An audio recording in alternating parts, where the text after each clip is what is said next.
Hello and welcome to the session. So आज नया topic बात करेंगे। I be talking about the ratio and proportion. और अगर ये आपको समझ आएगा तो जो टॉपिक्स है ना, जैसे टाइम एंड वर्क है, और एक आता है पाइप एंड सिस्टम, है ना, ये आपने सुने होंगे। टाइम एंड वर्क वाले। टाइम एंड वर्क ये वो नहीं है जो टाइम स्पीड डिस्टेंस, ये वो नहीं है, टाइम एंड वर्क, है ना। और एक आता है पाइप एंड सिस्टम। ये टॉपिक अलग अलग है बट सिमिलर क्वेश्चंस होते हैं। कोई फर्क नहीं है, सेम ही होता है, सिर्फ नाम बदला होता है यहाँ पे। कि एक बंदा एक काम को 2 दिन में करता है तो चार बंदे कितने दिन में करेंगे। यहाँ पे होता है एक जो टैप है वो किसी टैंक को कि 2 घंटे भरता है तो 3 टैप कितने दिन में भर देंगे, कुछ ऐसे ऐसे क्वेश्चन आते हैं। फिर हम ये क्यों बात कर रहे हैं, क्योंकि यहाँ से भी क्वेश्चन आते हैं और इनका लिंकेज जो है वो इन दोनों टॉपिक्स के साथ है। डायरेक्ट है, इनडायरेक्ट नहीं, डायरेक्ट है। राइट, तो सबसे पहले हमें बेसिक चीज पता होनी चाहिए, रेशियो क्या है। फिर हमें पता होना चाहिए प्रोपोर्शन क्या है। अगर ये दोनों चीज क्लियर है तो ये हमारे लिए और भी आसान हो जाएगा। राइट। राइट। तो चलिए बात करते हैं रेशियो एंड प्रोपोर्शन में क्या होने वाला। रेशियो होता क्या, सिंपल है, जब हम दो क्वांटिटीज को कंपेयर करते हैं, है ना, सेम काइंड क्यों नहीं चाहिए, ध्यान यहाँ पे रखने वाली चीज है। सो द कंपैरिजन और the simplified form of two quantities of the same kind, है ना, is refer to as the ratio. So it's a comparison, कि जैसे अगर यहाँ पे कंपेयर करें 1/2 और यहाँ पे 2/4 है, तो ये क्या सारी वैल्यूज हैं, ये भी वैल्यू है और ये भी वैल्यू है। तो इसको हम कर सकते हैं, यस, कंपैरिजन कर सकते हैं, है ना। और जैसे यहाँ पे 2 है और ये 3 है, तो ये कंपैरिजन हो सकता है, यस। तो ये क्या बन जाएगा, 2/3 या 2/3, एक ही बात है। अगर मैं कहूँ 1 किलोग्राम एंड 3 किलोग्राम, तो ये क्या है, दोनों बराबर वैल्यूज हैं। अगर मैं कहूँ 1 किलोग्राम और 3 लीटर, फिर इसका कंपैरिजन नहीं होगा, तुम्हारा रेशियो नहीं बनेगी। तो ये चीज है, क्या होना चाहिए, सेम तरह की होनी चाहिए, तभी उनको हम रेशो में ले सकते हैं। मतलब हम यहाँ पे कंपैरिजन करते हैं और कुछ नहीं है ना। कि ये इससे कितना बड़ा है, डबल है, ट्रेबल है। अगर मैं कहूँ एक पर्सन यहाँ पे है और उसका वजन 15 किलो है, बच्चा है, और एक यहाँ पे उसका वजन कितना है, 30 किलोग्राम, दो बच्चे हैं। तो अब क्या कहोगे, कंपैरिजन होगा दोनों का, यस कर सकते हैं, दोनों बच्चे हैं, है ना। और इसका जो वेट है दूसरे वाले का पहले से कितना है, डबल है, तो रेशो आ सकती है, यस। क्या 15/30, वो कितना हो गया, 1/2 हो जाता है, यानी कि जो सेकंड है वो इसका कितना है, 2 गुना है। ये रेशो है। तो यहाँ पे किससे कंपैरिजन है, दो सेम काइंड जो हैं, दोनों चीजें सेम है, वहां पे कंपैरिजन कर रहे हैं। यहाँ पे ये नहीं है कि आप एक पर्सन है उसका कंपैरिजन किससे कर रहे हैं, घर से कर रहे हैं जी, ऐसे तो नहीं होगा ना। तो यहाँ पे ये चीज है ना। ये चीज देखने वाली है। तो कैसे लिखते हैं इसको, ये आपको पता है, A/B लिख दीजिए। तो ये रेशो में या उसको A/B भी लिखते हैं हम, ये ऐसे ही करते हैं। और जो ये है दिस फर्स्ट टर्म ए, इसको हम बोलते हैं एंटीसीडेंट, और जो बी है इसको बोलते हैं कंसीक्वेंट टर्म। सो सेकंड टर्म या कंसीक्वेंट, तो एंटीसीडेंट एंड कंसीक्वेंट, ये इतने ज्यादा रखने की जरूरत नहीं है, क्योंकि एग्जाम में अगर क्वेश्चन में लिखा हो तो आपको पता नहीं चाहिए व्हाट इज दिस एंटीसीडेंट और व्हाट इज दिस कंसीक्वेंट, आइडिया होना चाहिए। चलिए, अब यहाँ पे क्या है, अब ये एक आ गया कि 3/4 और 6/8, ये दो रेशोज अलग अलग हैं। अब ये दोनों की कंपैरिजन की बात कर रहा है कि दोनों ये रेशो को ले रहा है, हम ले रहे थे दो क्वांटिटीज को, दो वैल्यूज को, यहाँ पे दो रेशो को ले रहे हैं कि दोनों बराबर है कि नहीं है। अब एक क्या है 3/4 और दूसरी क्या है 6/8। तो कैसे देखेंगे कि ये इसके मल्टीपल में है कि नहीं है, बड़ा कंफ्यूजन है, क्योंकि 3 का मल्टीपल आई तो 6 होता है। अब दो तरीके हैं इसको करने के, एक तो ये है कि इसको 3/4 लिख सकते हैं और इसको 6/8 लिख सकते हैं। करना क्या है, जो ये बेस है द कंसिक्वेंट जो टर्म है उसको बराबर कर लीजिए। अगर दोनों वो बराबर होगी फिर इसका कंपैरिजन करना आसान हो जाएगा, है ना। तो ये जो रेशियो है ये बराबर है या नहीं है। तो क्या कर सकते हैं, अगर मैं इसको 2 से मल्टीप्लाई कर दूं तो ये कितना हो जाएगा, 8, और ये भी 8 है। जब इसको 2 से करेंगे तो ऑब्वियसली इसको भी 2 से करना पड़ेगा, ये मैथ में सिखाया गया है। तो कितना हो जाएगा 6/8। अब ये भी 6/8 है और ये भी 6/8 है, तो क्या हो गया ये दोनों एक बराबर हो गए। यस, और वही पूछा है कि दोनों बराबर हैं कि नहीं हैं। यस, एक तो ये तरीका है ना। समझिएगा इसको, वीडियो रोक के रिपीट कर लीजिए, रिवाइंड करके समझ लीजिएगा है क्या ये। दूसरा एक और तरीका होता है हमारे पास, कि आप क्या करेंगे, इसको लिख लीजिए सिंपल, 3/4 है और यहाँ पे 6/8 लिख लीजिए। अब इसको क्या कीजिए, क्रॉस मल्टीप्लाई कर दीजिए। क्या हुआ, 8×3 = 24 आ गया, और इधर 6 4 द 24 आ गया, क्या हो गया, दोनों बराबर आ गई हैं। इसका मतलब ये जो दोनों टर्म हैं, दोनों वैल्यूज हैं, 3/4 और 6/8 दोनों बराबर है, यही उसने पूछा है। तो तरीके तो कई होते हैं, आपको जो समझ आ जाए, जो अच्छा लगे, आप उसके अकॉर्डिंग सवाल को सॉल्व करेंगे, बस ये ध्यान रखिएगा, है ना। चलिए, कंपाउंड रेशियो जो है, अब यहाँ पे क्या है, जब दो या तीन या उससे ज्यादा रेशियो हो, जब आप उसको क्या कर लें, आपस में मल्टीप्लाई करके एक नई रेशियो बना दें। जैसे यहाँ पे एग्जांपल दिया हुआ है कि एक है ए रेशियो बी, एक है B ratio C ratio D, है ना। तो इसको ऐसे लिख सकते हैं, ए रेशियो बी और सी रेशियो डी, इक्वल टू का साइन लगा लिया। अब इनकी जो कंपाउंड रेशियो बनेगी वो क्या होगी, मल्टीप्लाई कर दीजिए, क्रॉस मल्टीप्लाई, है ना। या अगर हम इसको रेशियो में ले लें तब भी कर सकते हैं। तो क्या होगा, ए रेशियो जो है, किससे करेंगे इसको, sorry, this would be A ratio C और बी रेशियो डी।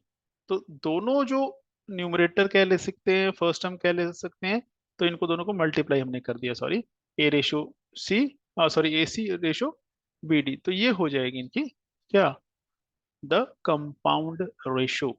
ये ध्यान रखिएगा, है ना। तो ये थोड़ी थोड़ी चीजें हैं जो हमें समझनी है, किस लिए, आगे जो क्वेश्चन सॉल्व करने हैं, उसके लिए। अब यहाँ पे क्या कह रहा है, find the compound ratio of the four ratios. चार रेशियो दी हैं, क्या दिया, 4/5 दी है, और 15/13 दी है, 26/3 दी है, और 6/17, ऐसे कह सकते हैं इसको। क्या करेंगे, इन सबको मल्टीप्लाई कर दीजिए। 4 को 15 से कर दीजिए, 15 को 26 से, और 26 को 6 से, सारा कर दीजिए। और यहाँ पे 5 को 13 से, 13 को 3 से, 3 को 17, सारे मल्टीप्लाई कर दीजिए, यहाँ पे यही किया गया है।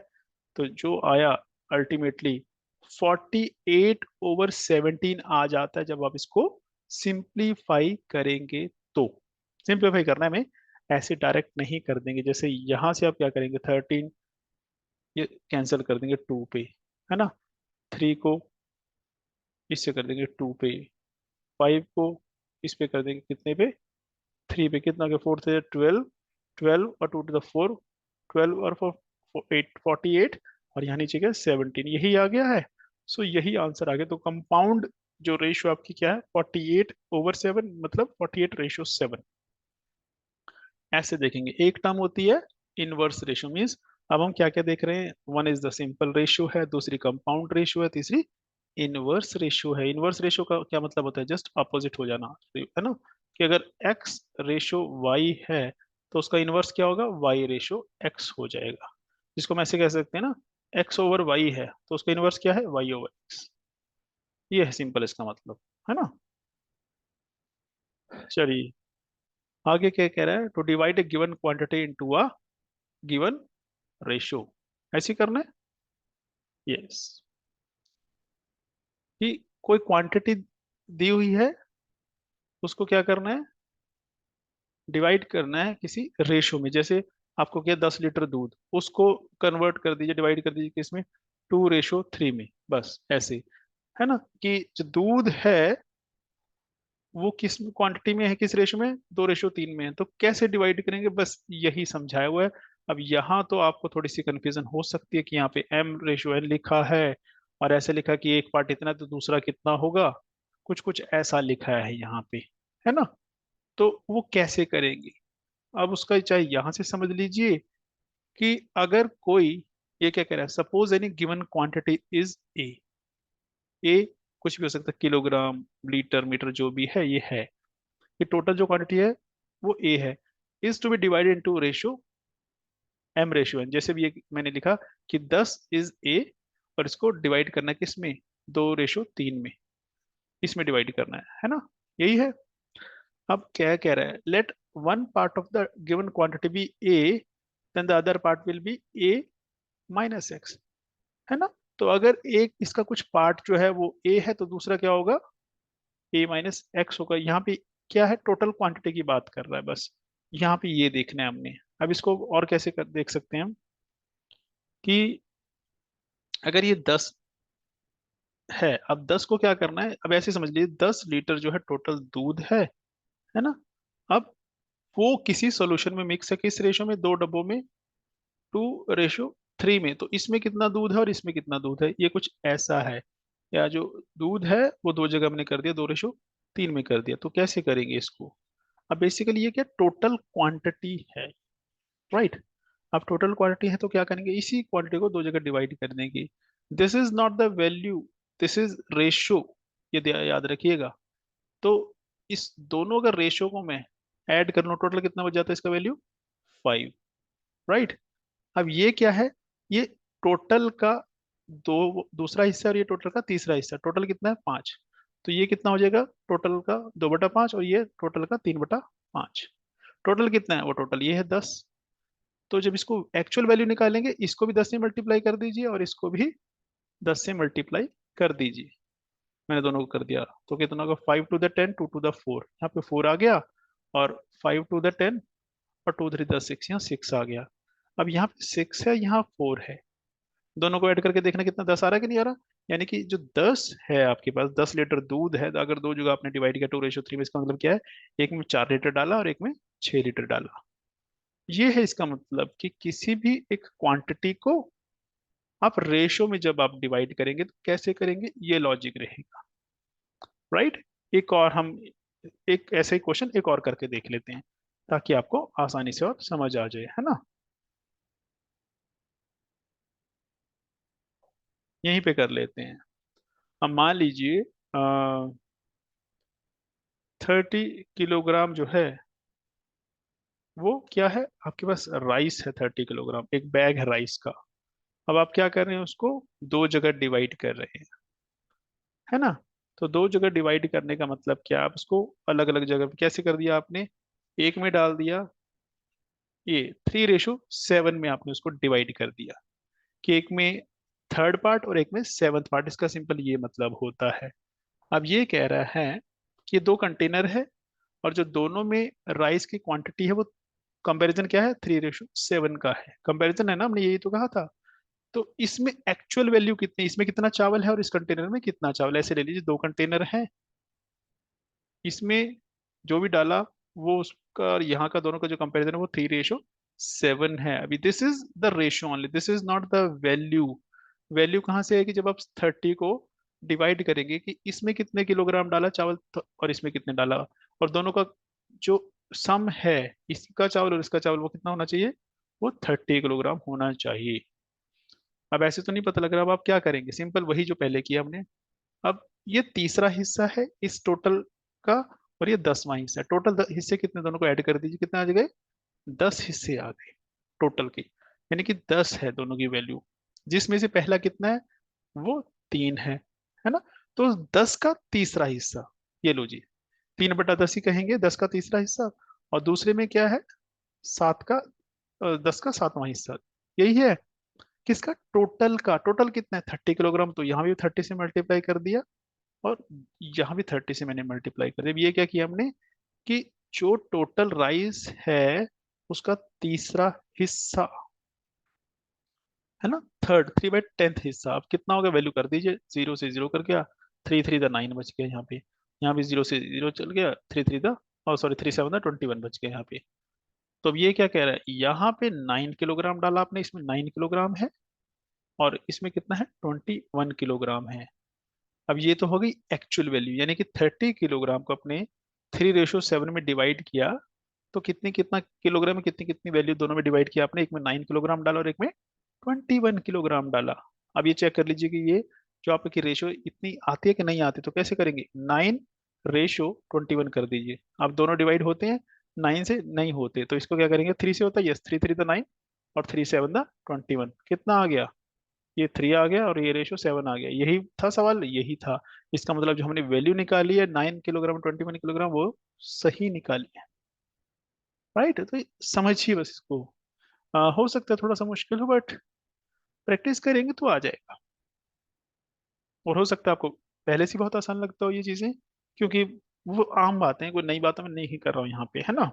उसके बाद जो कॉन्सेप्ट वो क्या है, वो है डुप्लीकेट रेशियो का। एक डुप्लीकेट होता है, एक सब डुप्लीकेट होगा, एक ट्रिप्लीकेट होगा। Now what is duplicate ratio, अगर मैं कहूँ ये एक रेशियो है, A/B, तो इसकी डुप्लीकेट रेशियो क्या है? कुछ नहीं है, स्क्वायर कर दो दोनों का, वो उसकी डुप्लीकेट रेशियो है। ये लीजिए, ये हो जाएगा। राइट। और अगर मैं कहूँ इसका सब डुप्लीकेट इसी का, तो ये हो गया डुप्लीकेट। सब डुप्लीकेट क्या हो गया? स्क्वायर रूट इसका ए और बी दोनों का स्क्वायर रूट हो गया। अगर वो कहता है इसका ट्रिप्लीकेट कीजिए, तो ट्रिप्लीकेट क्या होगा? ट्रेबल यानी कि क्यूब। ये कर दिया आपने। तो ये क्या है? अगर मान लीजिए वो कहता है एक रेशो है 2:4, इसकी डुप्लीकेट रेशो निकालिए, क्या करेंगे? 2 का स्क्वायर और 4 का स्क्वायर, कितना आ गया? 4 और ये 16। ये आ गया आंसर बस। अगर वो कहता है इसी का आप क्या निकालेंगे, इसकी आप निकालिए सब डुप्लीकेट, तो आप क्या करेंगे? √2 एंड √4। इसका तो √2 ही रहेगा और इसका कितना आ जाएगा? 2 आ जाएगा। बस हो गया। लॉजिक है ना? और भी आगे भी हो सकता है सॉल्व। यस, ये √2 रह जाएगा, ये √2 मल्टीप्लाई बाय √2 हो जाएगा, ये इससे कट जाएगा, तो ये कितना आ जाएगा? 1:√2 आ जाएगा। हम इसको जैसे मर्जी चाहे सॉल्व कर सकते हैं। This is mental ability. Math बीच बीच में मिक्स हो रहा है, यस बिल्कुल, बीच बीच में ऐसा लग रहा है हमें कि मैथ हो रहा है, नहीं है। चलिए, अब यहाँ पे अगर हमें कंपैरिजन करना हो, two or more ratio may be compared by reducing the equivalent fraction to a common denominator, इसका मतलब क्या है? अब मान लीजिए ये है एक टर्म आपके पास, 2:5 है, एक है 4:3 और एक है 4:5। अब इसको कंपेयर करना है ना? कि इसमें से जो सबसे छोटी कौन सी है, सबसे बड़ी कौन सी है, या ऑर्डर में लगा ले दीजिए, आता है ना क्वेश्चन वो, कि इनको इंक्रीजिंग डिक्रीजिंग ऑर्डर में लगा दीजिए। तो कैसे देखेंगे? राइट।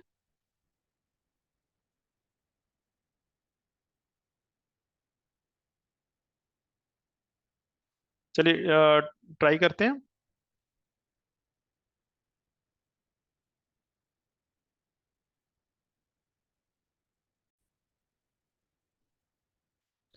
राइट, तो अब क्या करेंगे? यहाँ पे सिंपल सा सोचिए ना, अब क्या करेंगे? अब एक तो तरीका ये है, हम इसको पहले ऐसे लिखेंगे अपनी समझ के लिए, 2/5। एक का लिखेंगे 4/3। अब 4/5। अब ये क्या है? अब इनको कंपेयर कैसे करेंगे? दो तरीके हैं इसको करने के। एक तो ये है कि 2 को डिवाइड कर दीजिए 5 से, 4 को डिवाइड कर दीजिए 3 से, 4 को डिवाइड कर दीजिए यहाँ पे 5 से, तीनों को जब आप डिवाइड करके क्या होगा? डेसिमल में आंसर है, जैसे वो करते थे ना। ये लीजिए, 5 से 2 को डिवाइड कर दिया, जा रहा है? नहीं जा रहा है, तो क्या करेंगे? यहाँ पे डेसिमल लगा दिया, तो अब क्या हो गया? 0 लगा दिया, 5 4 20। तो इसका आपने क्या कर दिया?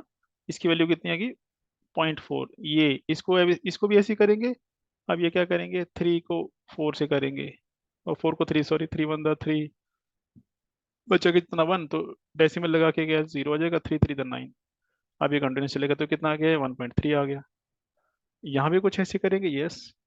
5 से करेंगे 4 को, अब यहाँ पे डेसिमल लगेंगे तो 0 हो जाएगा, 5 8 40। ये कर दिया, तो इसका कितना आ गया? 0.8 आ गया। अब इसमें से कौन सा सबसे बड़ा है? This is 1.3। उससे छोटा कौन सा है? 0.8। सबसे छोटा कौन सा है? 0.4। तो इसका मतलब सबसे ऊपर ये, सेकंड ये और थर्ड ये है डिक्रीजिंग ऑर्डर में। ऐसे है ना, यहाँ से यहाँ, यहाँ से यहाँ। ये तो तरीका हो गया एक। दूसरा क्या है? एक और तरीका ये होता है, जब आप क्या करेंगे? अब यहाँ पे अगर दोबारा से देखिए, 2/5 है ये, और दूसरा क्या है? 4/3 है, और तीसरा क्या है? 4/5। अब यहाँ पे कंपैरिजन नहीं है सच, तो कंपैरिजन कब होगा? अगर ये 5 है, ये भी 5 है, और ये भी 5 है, फिर कंपैरिजन कर सकते हैं। कैसे? अब ये 5 है और ये भी 5 है, तो अगर ये 5 और ये 2 है, ये 5 और ये 4 है, तो कौन सा बड़ा होगा? ऑब्वियस है, जहाँ ऊपर वाली वैल्यू बड़ी बड़ी होगी वो बड़ा होगा, और जहाँ छोटी है तो छोटा होगा। और हमने देख भी लिया यहाँ पे करके, ये बड़ा और ये छोटा है, तो इन दोनों का तो कंपैरिजन हो जाएगा। बट यहाँ पे 3 लिखा हुआ है, इसका कंपैरिजन नहीं होगा इनसे दोनों का आपस में। अब क्या करेंगे? तो उसका लॉजिक ये है कि तीनों का जो बेस है, जिसको हम कहते हैं डिनोमिनेटर, यहाँ पे हम क्या करें? कंसिक्वेंट टर्म, है ना? यही हमने टर्म देखी है ना, कंसिक्वेंट टर्म बोल रहे हैं इसको हम। तो वो तीनों की बराबर हो जाए। अब तीनों की बराबर क्या सोच सकती है? अब उसका एक तरीका है। अब या तो इसको मैं 3 से कर दूं, इसको भी 3 से कर दूं, और इसको 5 से कर दूं, मैं कर सकता हूं मैं। कि नहीं कर सकता? कर सकता हूँ, पर ऐसे तो गलत है कि अगर मैं इसको 3 से कर रहा हूँ डिनोमिनेटर को, तो ऊपर भी 3 से करना पड़ेगा। अगर यहाँ डिनोमिनेटर को 5 से करो तो ऊपर भी 5 से करना पड़ेगा। अगर इसको मैं 3 से करो तो ऊपर भी 3 से करना पड़ेगा। अब आपके पास एक नई टर्म आएंगी, करो। 2 3 द 6, 6/15। दूसरी क्या है? 4/4 5 द 20, 20/15।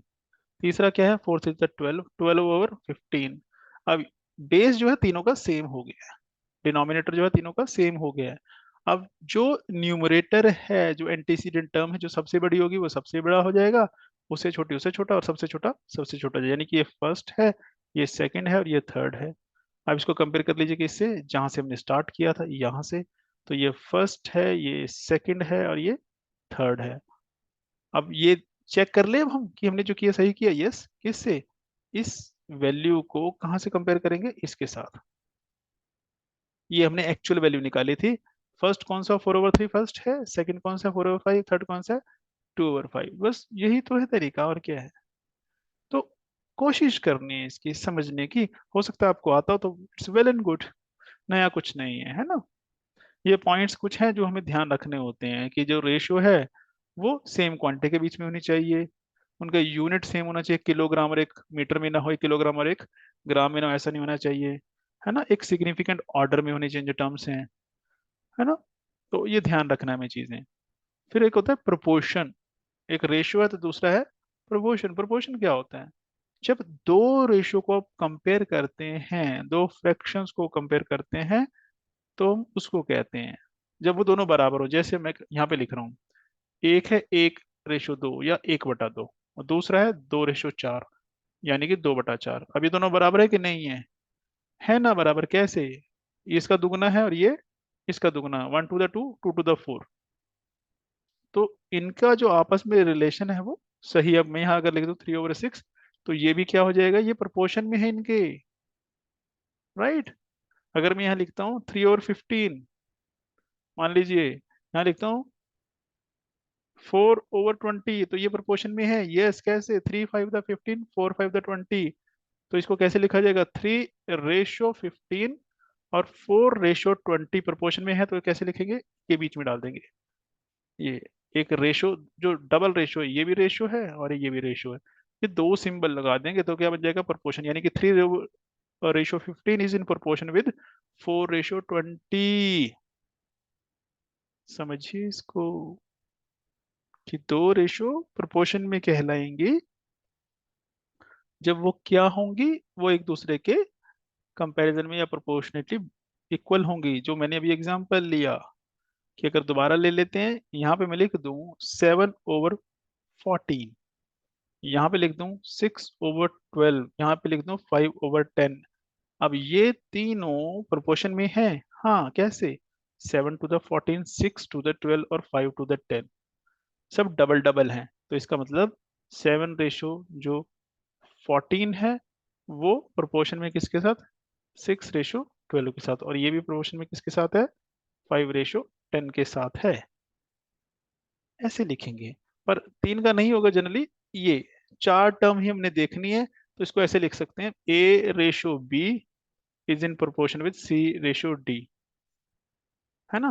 तो इसको ऐसे भी लिख सकते हैं, A/B is in proportion with C/D, और ऐसे लिख सकते हैं, this is equal to A/B is equal to C/D। इसका सिंपल यही मतलब है प्रोपोर्शन का, और कुछ टेंशन लेने की जरूरत यहाँ पे नहीं है।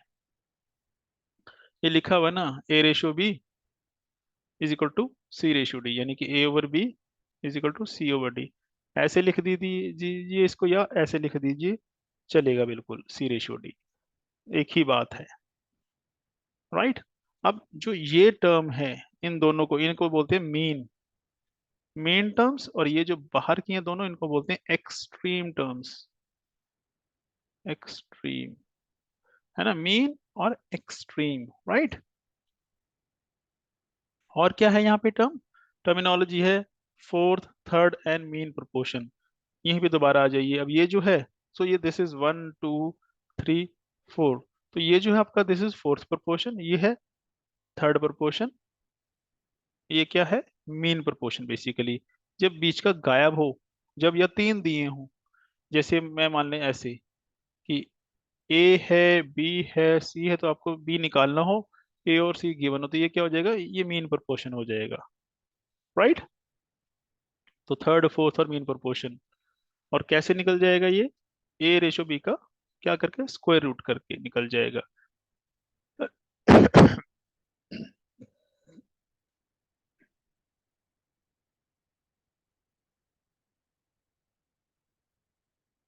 चलिए अब यहाँ पे क्वेश्चन है सिंपल, छोटा सा क्वेश्चन है, ज्यादा लंबा चौड़ा हम नहीं खींचेंगे, समझेंगे बात को।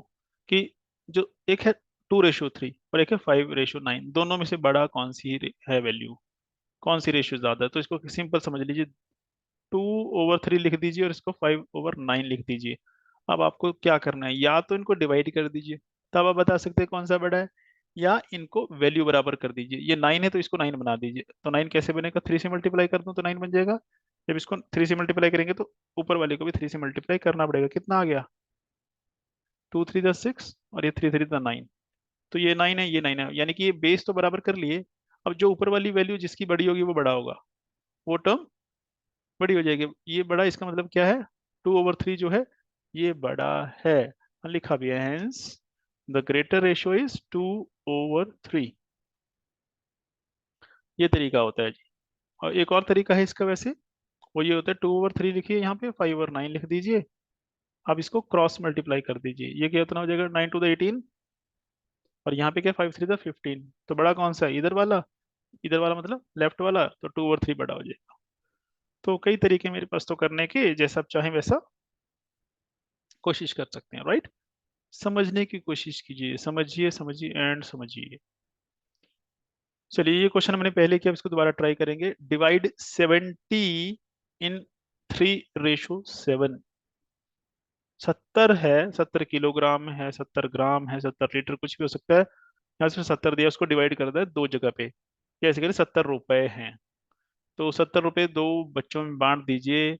ऊपर उस तरह बांटी कि जब दोनों को आप कंपेयर करेंगे तो उनकी रेशो क्या आनी चाहिए, 3:7 आनी चाहिए। तो मैं तो लॉजिक लगाने की जरूरत नहीं, मैं तो लॉजिक लगा के मैं सिंपल बता सकता हूँ, एक को 30 रुपए देंगे और एक को 70, एक को कितने देंगे, लेटर से दिस इज 7, 21 देंगे, और दूसरे को कितने देंगे, 49 देंगे। राइट, ऐसा ऐसा कुछ आ जाएगा। अब ये कैसे है, लॉजिक लगा लेते हैं। देखो अब ये 3:7 है, 3:7 का मतलब क्या है, टोटल जो है, अगर सिर्फ वैल्यू नहीं है, सिर्फ पार्ट्स की बात करें, ये 3 पार्ट हैं, 10 पार्ट हैं, यानी कि जो भी था दोनों 10 पार्ट हैं, और 10 में से इसके पास 3 पार्ट, इसके पास 7 पार्ट हैं, तो इसकी वैल्यू कितनी हो गई, तो ये 3 है किसका, सारे का 10 का थर्ड पार्ट है, और जो दूसरा है वो 7th पार्ट है किसका, 10 का। पर टोटल है कितना, जिसका है वो है टोटल 70। यहाँ भी टोटल 70 से कर दीजिए, तो 0 से 0 कैंसिल, 7×3 = 21, 0 से 0, 7×7 = 49।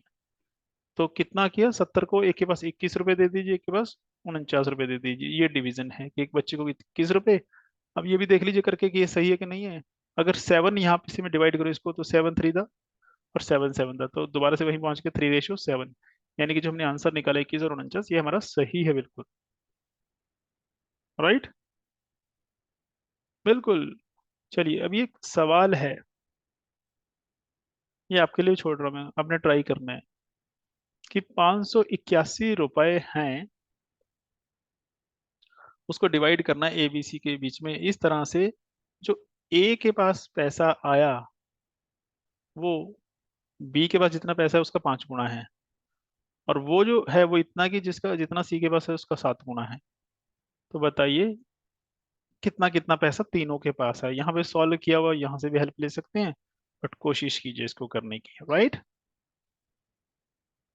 अब यही रेशियो के क्वेश्चन और आगे अगर जाएंगे तो कैसे भी आ सकते हैं।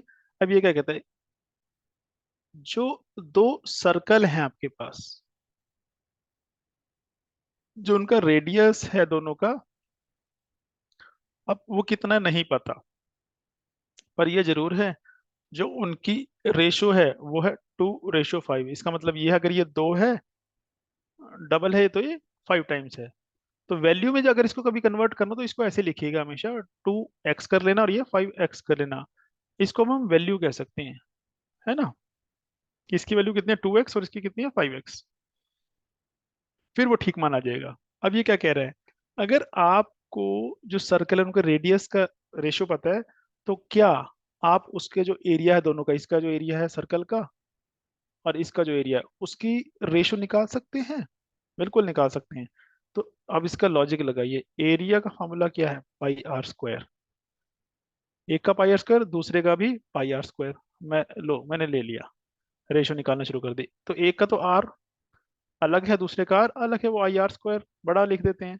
अब तो पाई तो दोनों कॉमन, तो पाई से कट जाएगा दोनों जगह, बचा क्या, आर स्क्वायर, और यहाँ पे आर स्क्वायर, दोनों का आर अलग है। इसका आर कितना है, इसका आर है 2, है ना। 2x ले लीजिए, ये लो इसका स्क्वायर लगा लीजिए, और यहाँ पे कितना है 5x ले लीजिए, उसका स्क्वायर लगा लीजिए, तो कितना हो गया 4x square ratio 5 5 25 x square, x square फिर कट गया, बचा क्या 4:25। इसका मतलब क्या है, इसका मतलब ये है जो उसका एरिया है उसकी रेशो कितनी होगी, 4:25 है जी। तो इसको ऐसे कह सकते हैं, अगर एक समझने के एस्पेक्ट से बात करूं, कि इसका जो रेडियस है इससे डबल से भी ज्यादा है, दुगने से ज्यादा है ना, 2 दूना 4, 4 से भी ज्यादा है, और ये 6 गुना से ज्यादा है, रफली 6 टाइम हो गया इसका एरिया। तो ऐसे इसको समझने की कोशिश कीजिए, ठीक है, किए है। अब यहाँ पे आप क्या कर रहे हैं, यहाँ पे एक कॉमन रेशियो बनाने की बात करें, अब जैसे यहाँ पे उसने दिया है A:B, इसको ऐसे लिख दूं मैं, A:B कितना है 2:3 है। अब जो B है और C की रेशियो है, यहाँ पे इसे ऐसे लिख लेते हैं, A:B, B:C, और C, और कुछ है C:D। अब इसका निकालना क्या है, A:B:C:D निकालना है, ये इसने बोला है। अब वैल्यू उठा लेता हूँ यहाँ से मैं, कि 5:2, यही कह रहा है ना, 5:2, 1:4, तीन ही दिए, यस, तीन ही दिए। अब ये क्या कह रहा है, अब इसको मैं किस फॉर्म में लिखना है, इस फॉर्म से इस फॉर्म में लिखना है, A:B:C:D लिख सकते हैं, यस। ए लिख दीजिए, ये बी है, ये भी बी है तो बी लिख दिया, ये सी है, ये भी सी है, और ये डी, तो वैल्यू लिख दी। पर यहाँ पे एक चीज देखिए, तो ऐसी लिख देंगे अब 2, ठीक है, अब इसको भी लिख देंगे ऐसी। बट अगर ये बी है तो ये भी बी होना चाहिए, बी दोनों बी है तो सेम होनी चाहिए, पर यहाँ तो सेम नहीं है, ये 3 है और ये 5 है। उसी तरह से ये अगर 2 है तो ये भी 2 होना चाहिए था, पर ये 1 है। तो क्या करेंगे, इनको और इनको आपको बराबर करना पड़ेगा। आप कैसे करेंगे, एक तो सिंपल तरीका ये है, अगर मैं इसको मल्टीप्लाई कर दूं कितने से, 5 से, और इसको कर दूं 3 से, तो ये बराबर हो जाता है, क्योंकि फिर ये भी 15 हो जाएगा और ये भी 15 हो जाएगा। देन अगर मैं इसको कंपेयर करता मल्टीप्लाई 5 से, तो इसको भी मैं 5 से मल्टीप्लाई करूंगा, राइट। और इसको अगर मैं 3 से कर रहा हूँ तो इसको भी मैं 3 से मल्टीप्लाई करूंगा, राइट। अब यहाँ पे अभी इसको कितने से किया हमने, 6 बना दिया है, ऐसा है ना। तो इसको क्या करूंगा, मैं 6 से मल्टीप्लाई करूंगा तभी 6 बनेगा, जब इसको मैं 6 से मल्टीप्लाई करूँ तो इसको भी मैं 6 से मल्टीप्लाई करूंगा। अब ये दोबारा करके बताता हूँ मैं, ये क्या लिखा मेरे पास 2/3, ये लिखा है 5/2, और ये लिखा है 1/4। अब मुझे क्या करना है, ये दोनों बराबर करने हैं, और उसी तरह से ये दोनों बराबर करने हैं। अब कैसे बराबर होगा, इसको अगर मैं 5 से मल्टीप्लाई कर दूं तो क्या आ जाएगा, 15 आ जाएगा, ठीक है। उसी तरह से इसको अगर मैं 3 से मल्टीप्लाई कर दूं कितना हो जाएगा, ये 15 हो जाएगा। हो गए इक्वल, बिल्कुल हो गए। अब ये दोनों इक्वल हो गए, पर अगर इसको मैं मल्टीप्लाई करता हूँ तो ऊपर वाले टर्म को भी मल्टीप्लाई करूंगा तभी बराबर होगा, अदरवाइज तो गलत हो जाएगा। बराबर मतलब वैल्यू बराबर नहीं, इसको भी 5 से कर रहा हूँ तो इसको भी 5 से ही करना पड़ेगा, तो 10 हो जाएगा। इसको 3 से किया तो इसको 3 से करना पड़ेगा, मजबूरी है मेरी, 6 हो जाएगा। अब ये 6 है मेरे पास, तो ये भी तो 6 होना चाहिए, इसको मल्टीप्लाई कर देता हूँ 6 से। अगर इसको मैं 6 से मल्टीप्लाई करूँ 6 आ गया, तो इसको भी मुझे 6 से मल्टीप्लाई करना पड़ेगा, वो हो गया 24। अब ये हमारे पास वैल्यू बन गई। अब इसको लिख दूं मैं जरा कैसे, ये आ गया मेरे पास 10, ये आ गया 15, ये आ गया 15/6, और ये आ गया 6/24। अब ये दोनों बराबर हो गए, ये भी बराबर। अब ये क्या है, ए है, ये बी है, ये बी है, ये सी है, ये सी है, और ये डी है। अब लिख दीजिए ABCD, तो ए क्या है 10, बी क्या है 15, सी क्या है 6, और डी क्या है 24। और ये देख लो आंसर वही है, जी हाँ वही है। तो इस तरह से हमें कोशिश करनी है, इस तरह से हमें समझना है इसको। एग्जाम में ये क्वेश्चन आते हैं, बिल्कुल सवाल आते हैं, और ये एक्चुअली ये नहीं कि डायरेक्ट आने वाले हैं, कुछ तो डायरेक्ट आएंगे, अदरवाइज ये जो हम पढ़ रहे हैं ये आपको हेल्प करेंगे। Time and work, pipe and system, और जो प्रोपोर्शन के क्वेश्चन आएंगे वहां पे ये सॉल्व करने हेल्प करने वाले हैं आपको क्वेश्चन सॉल्व करने में, राइट।